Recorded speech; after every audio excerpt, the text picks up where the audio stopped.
Bismillahirrahmanirrahim. Assalamualaikum warahmatullahi wabarakatuh. Tafidu TV menggamit keceriaan, cerdas dan berwawasan. Bersyukur kepada Allah dengan mengucapkan alhamdulillahirrabbilalamin, berselawat kepada Nabi besar Muhammad sallallahu alaihi wasallam dengan mengucapkan Allahumma sholli ala sayyidina Muhammad wa ala alihi sayyidina Muhammad.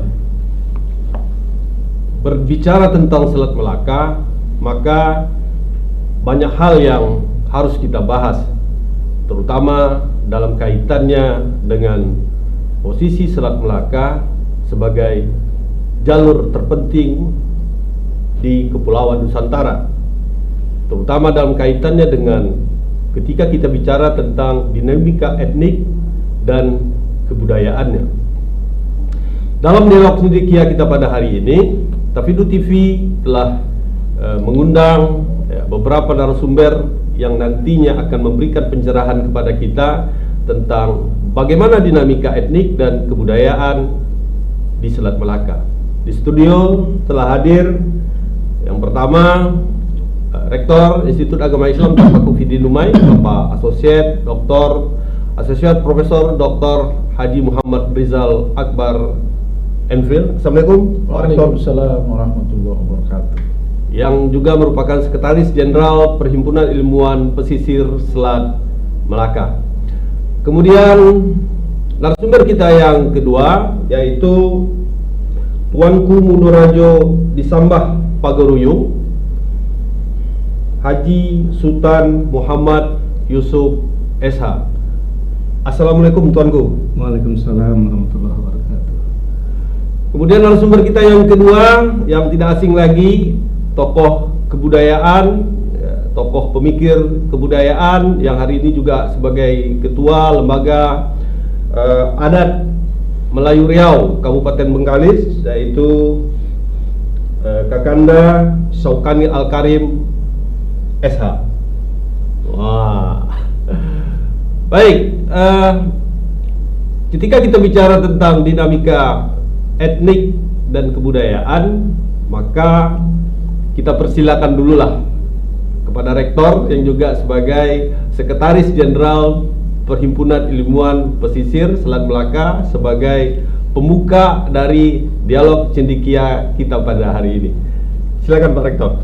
Baik, terima kasih Pak Dawami sebagai host pada hari ini ya. Ketika kita bicara tentang Selat Melaka dan dinamika etnik dan kebudayaan, ini sebenarnya setelah dituliskan oleh Claude Andaya ya pada sekitar tahun awal 2005 kalau tidak salah tulisan bukunya ini. Dan ini menarik untuk kita simak bahwa pada saat itu beliau mendefinisikan tentang Melayu memang menjadi sesuatu yang menurut beliau agak sulit untuk didefinisikan sebagai kapan titik awal Melayu itu disebut ya, dan malah akhirnya beliau mengeneralisasi bahwa seluruhnya adalah Melayu ya gitu ya, akhirnya sampai seperti itu, saking sulitnya dalam menentukan. Karena ketika maka akhirnya beliau mendefinisikan adanya namanya itu etnik dan etniknisasi. Jadi ada penyatuan etnik dan pembelahan etnik gitu. Dan semuanya menurut teori beliau adalah disebabkan oleh kepentingan ekonomi ya. Maka dalam fase itu dia mendefinisikan ada etnik asli dan ada etnik pendatang ya. Yang menarik adalah Andaya mendefinisikan sebagai etnik asli itu adalah Melayu itu sendiri, yang kedua adalah Pagaruyung, Minangkabau, dan dia mendefinisikan orang asli yang terdiri dari dua. Yang pertama orang suku laut misalnya ya, dan ada lagi misalnya Aceh ya, dan Batak.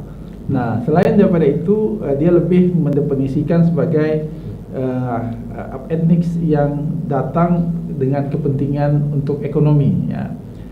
Nah, apa yang menarik dari kajian Andaya adalah bahwa kehadiran etnik di pesisir Selat Melaka itu saling melengkapi.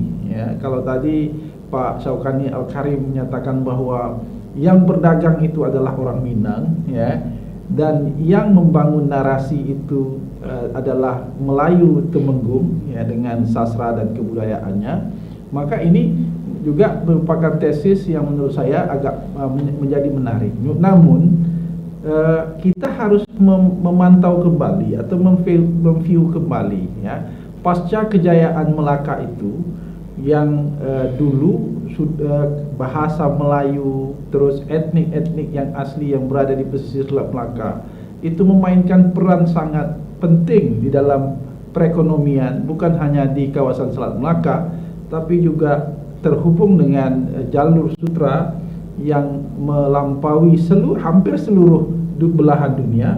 Nah, bagaimana dengan kondisinya pada hari ini, ya, di saat Selat Melaka masih ada, yang tidak ada adalah kedaulatan yang hadir, yang pernah hinggap di pesisir tersebut.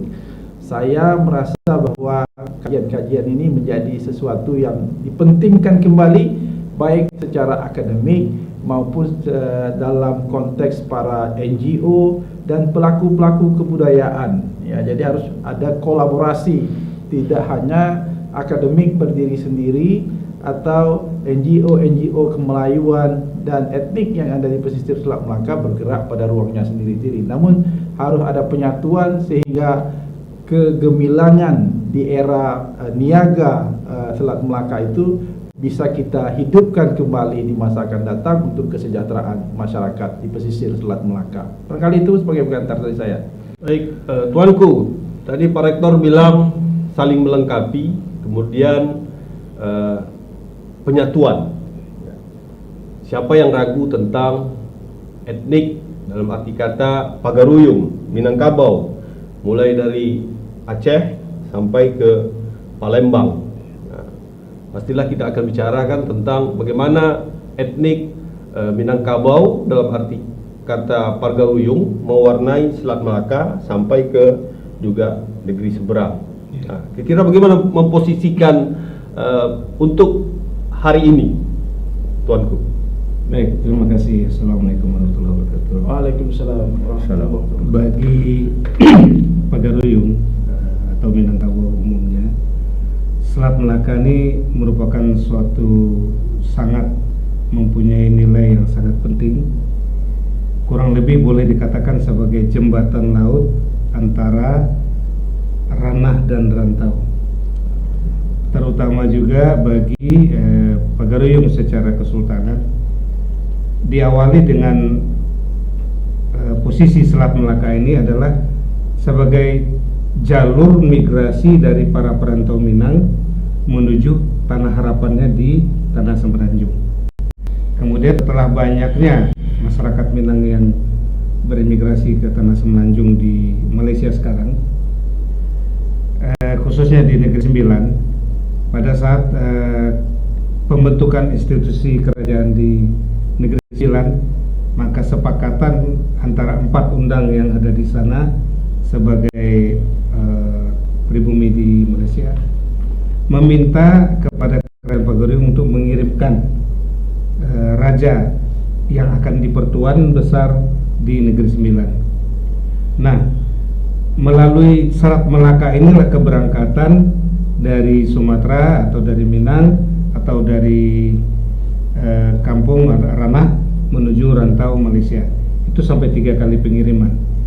Jadi posisi Selat Melaka bagi kami di Minangkabau dan bagi Kesultanan Pagaruyung itu sangat mempunyai nilai yang amat strategis dan berarti. Nah, dalam masa kekinian saya rasa bukan hanya masyarakat Minang yang masih jiwa merantaunya itu sampai saat ini yang masih tinggi, masih banyak orang-orang Minang yang merantau ke Malaysia dengan mengakses ke Semenanjung melalui Selat Melaka ini, atau mungkin dari Dumai atau dari pelabuhan-pelabuhan lainnya dari Batam atau Selat Panjang menuju ke tanah Semenanjung. Jadi saya rasa dari awal dulu zaman Kerajaan Kesultanan Pagaruyung sampai hari ini Selat Melaka masih mempunyai nilai strategis bagi masyarakat Minangkabau. Mungkin itu yang dapat saya sampaikan. Baik, Datuk Sopani, ya, sebagai orang yang banyak berkecimpung tentang pemikiran kebudayaan, ya, kan kita tahu nih cap dari Kesultanan Pagaruyung ini kan sangat sakti nih kan. Capnya dulu belum orang lagi bang, dengan mitos-mitos yang juga berkembang, ya, bagaimana ya termasuk juga raja kecil gitu kan, ya, dengan cap dari Kerajaan Pagaruyung sehingga dia bisa ya mencapai pada titik menjadi raja di Siak. Kira-kira untuk hari ini seperti apa Pak? Kita melihat konteks ya, kebudayaan dalam arti ya Selat Melaka ke depannya. Pertama saya terima kasih Tuan Dawami selaku host. Kalau sebelumnya saya tidak berbicara tentang Melaka.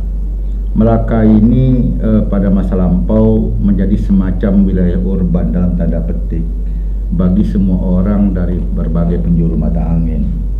Ketika Melaka menjadi pusat perdagangan internasional, berbagai kelompok masyarakat datang ke Melaka, tidak hanya dari wilayah yang hari ini bermetamorfosis menjadi Indonesia, tapi juga datang dari Arab, dari Gujarat, dari India belakang. Semuanya berkumpul karena pada masa lampau Melaka setelah kejatuhan Konstantinopel ke tangan Turki Utsmani, Melaka ini adalah tanah gula, tempat semua perdagangan dijalankan. Jadi dia merupakan pusat dari jalur sutra. Maka kita tidak heran jika terjadi persentuhan antar etnik sejak masa lampau.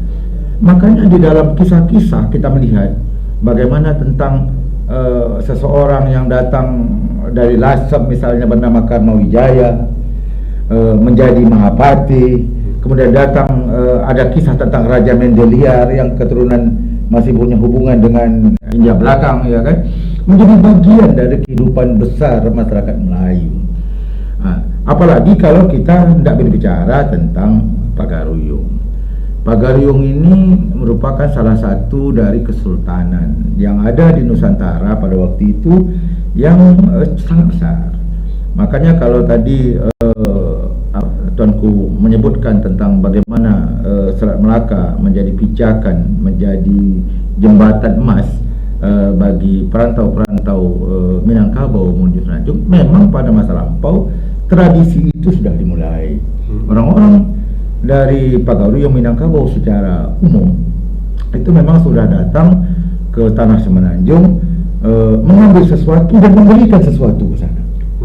Jadi melakukan keseimbangan, mereka menjadikan itu sebagai tanah harapan, tapi juga memberikan kontribusi yang besar kepada tanah harapan itu.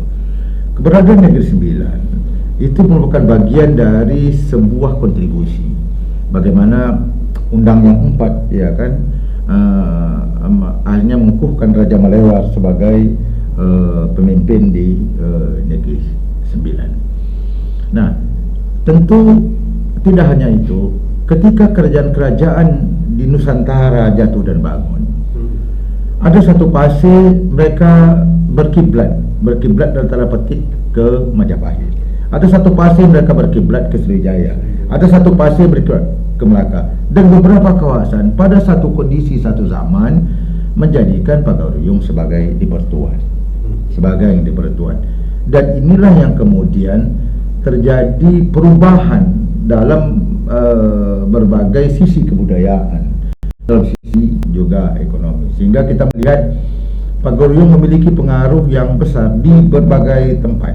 Tangan kebudayaan, bukan tangan kekuasaan, tangan kebudayaannya menjangkau kemana-mana, sehingga banyak wilayah-wilayah basis-basis kebudayaan di Nusantara bersentuhan baik secara langsung maupun tidak langsung dengan Pagaruyung. Ini adalah sebuah fakta. Jadi sentuhan-sentuhan itu terjadi, meskipun di tengah sentuhan itu yang lain tetap berkembang sesuai dengan tradisi mereka. Sebelum Pagaruyung selesai dan mereka telah melakukan fungsi kebudayaannya secara maksimal. melakukan fungsi kebudayaan secara maksimal, memberikan segala yang mereka punya dari sisi adat, dari sisi kebudayaan, dari sisi pemerintahan kepada kawasan-kawasan yang di dalam konsep mereka sebut sebagai rantau mereka.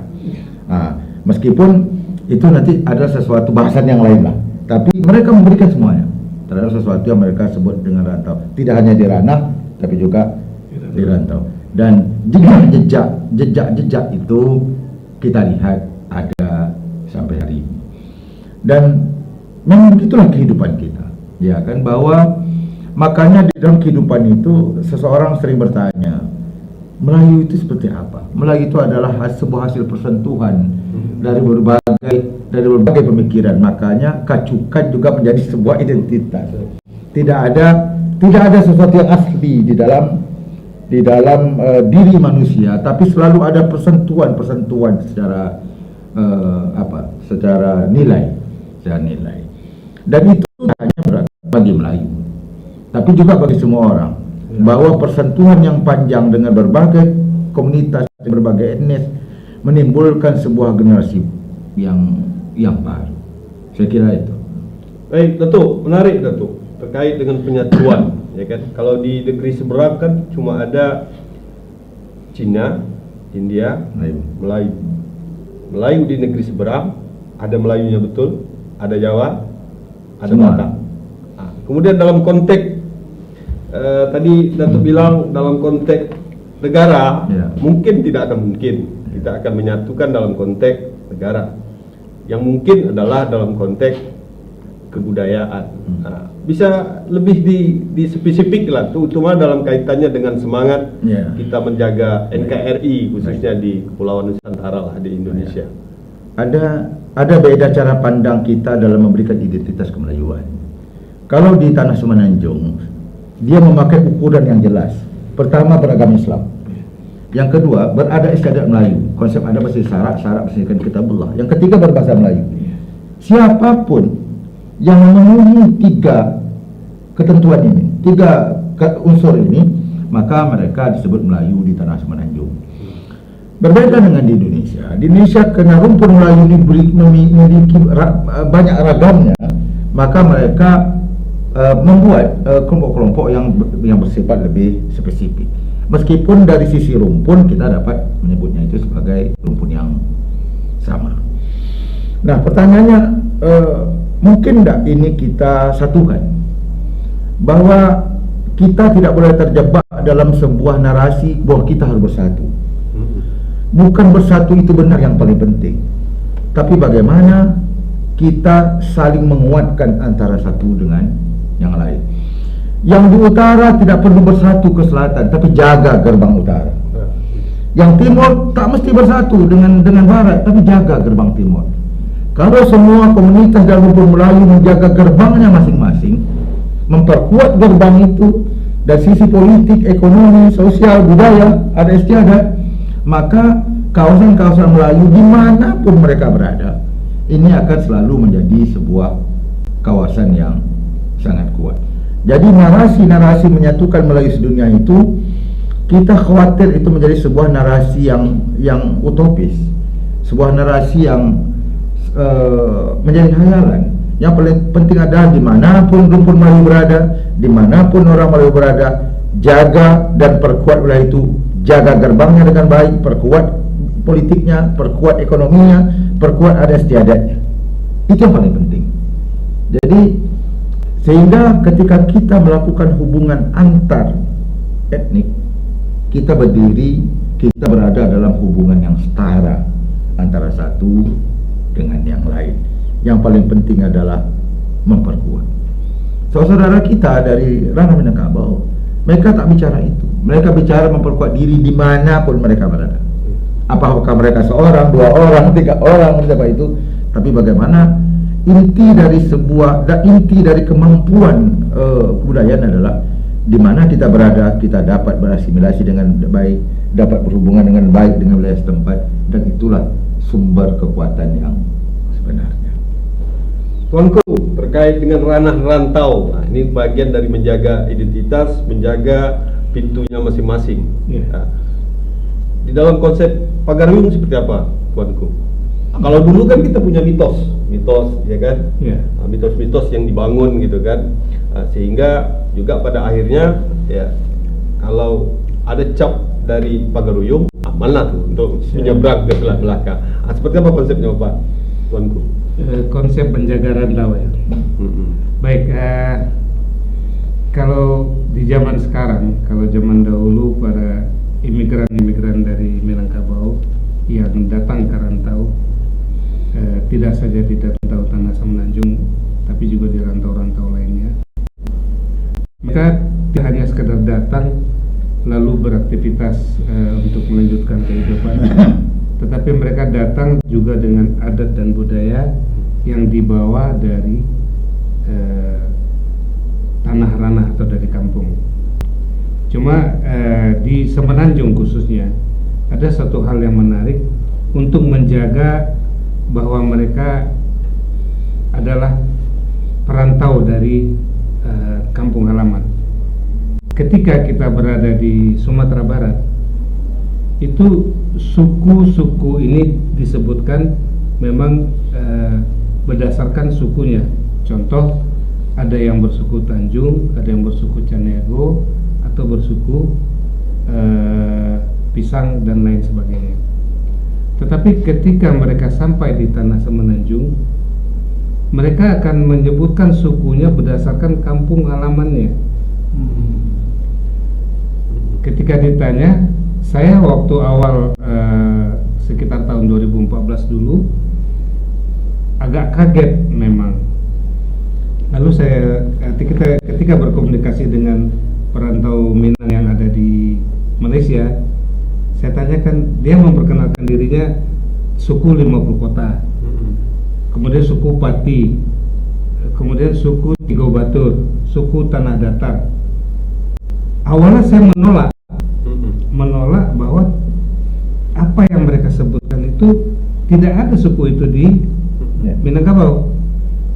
Nah, kemudian saya belajar, lalu saya cari tahu, ternyata itu adalah upaya dari para perantau, nenek-nenek moyang, supaya mereka tidak lupa kampung halamannya. Contoh begini, kalau mereka dari Minangkabau sampai di Semenanjung, sukunya apa? Canego. Anak turunannya nanti ketika pulang ke kampung, saya suku Canego. Di Sumatera Barat itu hampir di setiap negeri ada suku Canego. Loh, suku Canego yang mana? Kalau disebut saya suku Tiga Batur, lebih mudah bagi dia untuk mengidentifikasi dari mana kampung halamannya, luhaknya. dari mana luhaknya. Oh, saya suku ketika dia pulang kampung atau dia bicara sama saya suku Tiga Batur. Oh, berarti bapak neneknya dulu atau yang pertama datang ke sini adalah berasal dari Tiga Batur. Ketika saya tanyakan suku aslinya apa, mereka udah nggak kenal, karena rata-rata yang sekarang Pak Dawami itu mereka sudah turunan ke-5, ke-6, ke-7 atau ada yang ke-9.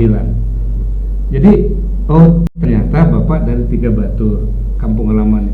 Saya tak tahu. Yang saya tahu saya Tiga Batur. Saya tanya sama mak, kita suku apa? Tiga Batur. Mak dapat dari mana? Mak dapat dari nenek.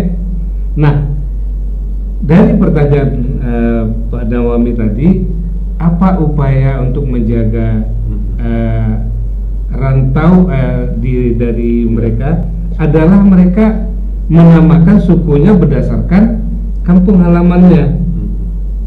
Ini suatu hal yang bagi saya tidak terpikirkan oleh saya, tetapi ternyata oleh para perantau-perantau zaman dahulu itu mereka memikirkan suatu saat nanti anak-anak saya, kalau saya katakan suku asli, tentu dia bingung karena di semua selingkar alam Minangkabau itu suku-suku itu ada semua. Diteruskanlah sukunya berdasarkan kampung halamannya. Jadi itu suatu upaya untuk melestarikan, untuk menjaga adat budayanya. Sampai sekarang mereka masih memakai yang menurut dikenal secara umum adat perpati. Pak Prof, ini kan kembali kita pada pernyataan Muhammad Yamin. Ya, kalau kita ingin melihat maka jagalah Semenanjung ya, sebagai bagian dari bagaimana kita menjaga kepulauan Nusantara. Dalam kaitannya dengan dinamika etnik tadi, Pak Prof, apakah masih relevan apa yang dikatakan oleh Muhammad Yamin itu, Pak Prof? Ya, jadi pernyataan Muhammad Yamin di BPUPKI itu sebenarnya menarik gitu ya, karena Muhammad Yamin, dan itu memang naskah jarang dipublikasi, bahwa beliau menginginkan bahwa penyatuan itu juga menyatukan Semenanjung, karena menurut beliau Semenanjung itu adalah jembatan menuju dunia untuk Nusantara, dan kalau dia tidak dibiarkan sendiri maka dia menjadi pistol yang siap untuk menembakkan Nusantara. Dan sebenarnya itu sudah hampir dirasakan ya, dengan munculnya Singapura sebagai ganjalan di kawasan Selat Melaka ya. Jadi memang urgensi untuk kita bicara tentang etnik dan kebudayaan ini, menurut saya ini adalah satu kekuatan, boleh kalau kita nak menggunakan istilah hangkam rata lah ya, paling baik paling tidak inilah satu-satunya benteng-benteng yang ketika masih lagi orang Minang di Semenanjung masih mau mendefinisikan mereka adalah orang Minang ya, orang Bugis di Semenanjung masih mau mendefinisikan mereka adalah orang Bugis, orang Jawa di Semenanjung masih mau mendefinisikan mereka adalah orang Jawa. Menurut saya ini adalah satu kekuatan penyatuan ya, bukan dari sisi kesamaan budaya, tapi paling tidak kesamaan perjuangan dan jiwa. Karena globalisasi itu mau tidak mau ya harus membangun kekuatan-kekuatan, akumulasi kekuatan. Semakin kita terpecah, semakin kita akan menerima musibah dari gerakan globalisasi yang begitu kuat, terutama dari sisi ekonomi. Nah, budaya ansih, etnik ansih, menurut saya tidak menarik, tapi yang menarik adalah bagaimana kekuatan budaya, kekuatan etnik itu menjadi sokoguru untuk membangun perekonomian kita, yang kita ini kan betul-betul berada seperti di lumbung padi yang bukan hanya mati, hampir saja sudah tak ada lagi isinya. Ya, sudah kosong. Dan nah inilah, maka saya senang sekali hari ini Pak Saukani mungkin representasi dari Melayu pesisir dan Ketemenggungan ya, Tuanku Mudo Sultan Yusuf mewakili dari ranah Minangkabau. Ini adalah saatnya kita selalu melakukan dialog ya, karena kita merupakan pemilik asli, etnik asli yang seharusnya menguasai pesisir Selat Melaka, menguasai Selat Melaka itu. Dan di sana orang sudah bukan lagi pakai perahu bawa uang, tapi sudah pakai eskapator sudah ya, menggali keuntungan-keuntungan dari Selat Melaka. Sementara kita hanyalah tinggal sebagai pemilik kebudayaan, sebagai pemilik sejarah yang tidak mampu memberikan kontribusi kepada kesejahteraan generasi-generasi kita. Kalau hari ini kita belum dapat, barangkali cucu-cucu kita nanti juga mereka tidak pernah kecewa dengan kita, dan tidak hanya berpikir bahwa kita adalah orang-orang yang sibuk hanya berpikir tentang nostalgia masa lalu, tapi juga di atas pondasi itu kita membangun kekuatan ekonomi mereka di masa akan datang. Barangkali itu Pak Dawami. Baik, para pemirsa Tafidu TV, memang waktulah yang memisahkan kita dalam dialog sindikia kita pada hari ini dengan tema Selat Melaka, dinamika etnik dan kebudayaannya. Namun sebelum kita tutup, saya mau dengar dulu lah closing statement dari para narasumber kita, singkat, padat. Kita mulai dari Bapak Profesor. Ya, saya memberikan kesempatan yang panjang kepada dua pembicara yang lain untuk berclosing. Kita mulai dari Tuanku dulu lah, Tuanku Mudo. Tuanku. Baik, terima kasih. Mungkin tidak terlalu panjang, singkat saja. Bagaimana kita dapat mengoptimalisasikan Selat Melaka ini dari segala aspek, tidak saja dari aspek ekonomi, tapi juga aspek budaya maupun aspek-aspek lainnya, sehingga keseimbangan bagi seluruh yang terlibat atau pemangku di Selat Melaka ini dapat sama-sama merasakan manfaatnya, karena kita tidak bisa menutup mata. Bahkan negara besar seperti Amerika Serikat saja tertarik untuk mengelola Selat Melaka. Kemudian ketertarikan itu didahului oleh Bapak Prabowo dengan melemparkan isu akan mengelola Selat Melaka untuk menghambat jangan sampai nanti malah pihak lain yang mendapatkan nilai aspek ekonomi maupun aspek-aspek lainnya dari keberadaan Selat Melaka yang sangat-sangat strategis ini. Ribuan kapal setiap hari melintas hilir mudik di Selat Melaka. Lalu yang paling perlu kita pikirkan ke depan, apa yang kita dapat sebagai pemilik Selat Melaka secara utuh atau masyarakat pesisir Selat Melaka. Demikian mungkin yang dapat saya sampaikan. Assalamualaikum warahmatullahi wabarakatuh. Waalaikumsalam warahmatullahi wabarakatuh. Datuk Saukani SH. Selat Melaka ini bukan hanya sebuah rumah besar ekonomi, tapi juga adalah sebuah rumah besar kebudayaan. Dan di Tanah Melaka, di Selat Melaka dan kawasan-kawasan yang berada di sekitar Melaka adalah tempat membancuh peradaban. Dan di kawasan inilah segala sesuatunya menyebar ke berbagai tempat di Indonesia. Melaka merupakan kekayaan kita bersama, dan nilai-nilai seperti Melaka masa lampau hanya akan bisa kita raih jika kita mempersiapkan diri menghadapi segala dinamika Selat Melaka, dinamika politik, dinamika ekonomi, dinamika sosial. Tanpa persiapan yang cukup, tanpa senjata yang baik, tanpa pengetahuan yang mumpuni, maka kita akan menjadi penonton di Selat Melaka. Kita harus berjuang untuk ini. Pada masa lampau telah memberikan sesuatu yang luar biasa kepada masyarakat Melayu khususnya, dan pada hari ini masyarakat Melayu harus mendapatkan peluang yang sama dengan kemampuan, dengan pengetahuan. Akhirnya saya ingin menutup ini dengan mengelaborasi sebuah kalimat dari Frantz Fanon. Kawasan Melaka, Selat Melaka, pesisir yang berhubungan Selat Melaka adalah tanah kita, dan jika bukan kita yang berjuang, yang memperjuangkannya, maka siapa lagi? Assalamualaikum warahmatullahi wabarakatuh. Waalaikumsalam warahmatullahi wabarakatuh. Terima kasih Datuk Saukani Al-Karim, ya, kemudian juga Tuanku Ngudo Rajo di Sambah Pagaruyung, dan Pak Rektor. Semoga Allah selalu memberikan keberkahan dan kesehatan kepada kita semua sehingga kita bisa melaksanakan aktivitas sehari-hari. Saya host Dawami SOSMIKOM mengucapkan ribuan terima kasih, dan saya akhiri dengan Allahumma fiq ila aqwamut thariq. Assalamualaikum warahmatullahi wabarakatuh. Waalaikumsalam warahmatullahi wabarakatuh.